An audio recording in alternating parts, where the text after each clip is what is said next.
Medical insurance வச்சிருக்கிறதே நெறைய பேர் மறந்துர்றாங்க.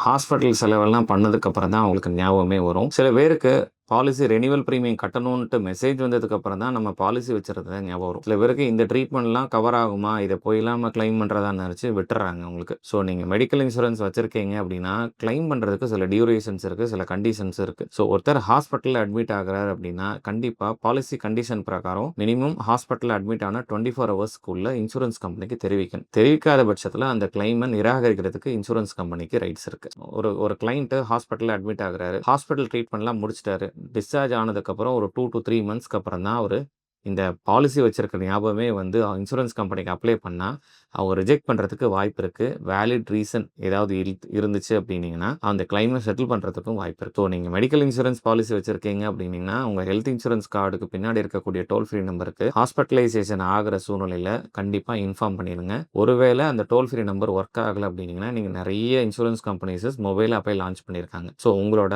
Mobile ஆப்ல நீங்க எந்த ஹாஸ்பிட்டல் அட்மிட் ஆயிருக்கீங்க, என்ன காரணத்துக்கு அட்மிட் ஆயிருக்கீங்க, என்னைக்கு அட்மிட் ஆனீங்க, இல்ல ஒருவேள என்னைக்கு டிஸ்சார்ஜ் ஆக போறீங்க எஸ்டிமேட்டடா, என்ன டிசீஸ்ன்றத நீங்க ஜஸ்ட் உங்களோட ஆப்ல நீங்க பண்ணாலே போதும். உங்க ஆப்ல நீங்க என்ட்ரி பண்ணிட்டு நீங்க சப்மிட் பண்ணாலே போதும். கிளைம் நம்பர் ஜெனரேட் ஆயிரும். ஒன்ஸ் நீங்க டிஸ்சார்ஜ் ஆனதுக்கு அப்புறம் வித்தின் ஒரு 15 டேஸ்ல நீங்க இந்த டாக்குமெண்ட்ஸ் எல்லாம் உங்க இன்சூரன்ஸ் கம்பெனிக்கு ரீஇம்பர்ஸ்மென்ட்க்கு அனுப்பிச்சு விட்டீங்க அப்டின்னா, ரீஇம்பர்ஸ்மென்ட்ல செட்டில் ஆகும். சில பேர் கேஷ்லெஸ் ஃபெசிலிட்டி இருக்கக்கூடிய ஹாஸ்பிட்டல்லயே பணத்த கட்டிட்டு, அந்த டாக்குமெண்ட்ட ரொம்ப டிலே பண்ணிட்டு போய் சப்மிட் பண்ணுவாங்க. அங்கேயும் ரிஜெக்ஷன் ஆறதுக்கு வாய்ப்பு இருக்கு.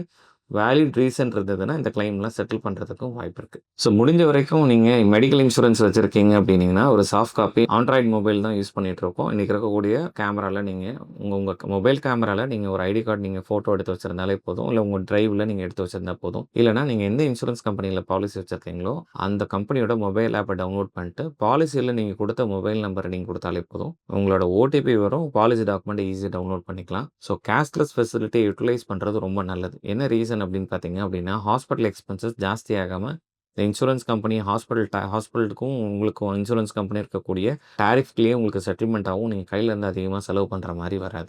மெடிக்கல் இன்சூரன்ஸ் வச்சிருக்கீங்கன்னா, இந்த விஷயங்கள மறக்காம செஞ்சுருங்க. 24 ஹவர்ஸ் ஹாஸ்பிட்டலைசேஷன்ல கண்டிப்பா நீங்க ஹாஸ்பிட்டல்ல அட்மிட் ஆன 24 ஹவர்ஸ்ல மறக்காம இன்ஃபார்ம் பண்ணிருங்க. அண்ட் ரீஇம்பர்ஸ்மென்ட் கிளைம் பண்ண போறீங்க அப்டின்னீங்கன்னா, டிஸ்சார்ஜ் ஆன நாள்லருந்து 15 நாள்ல உங்க டாக்குமெண்ட்ஸ இன்சூரன்ஸ் கம்பெனி கிடைக்கிற மாரி பண்ணிருங்க.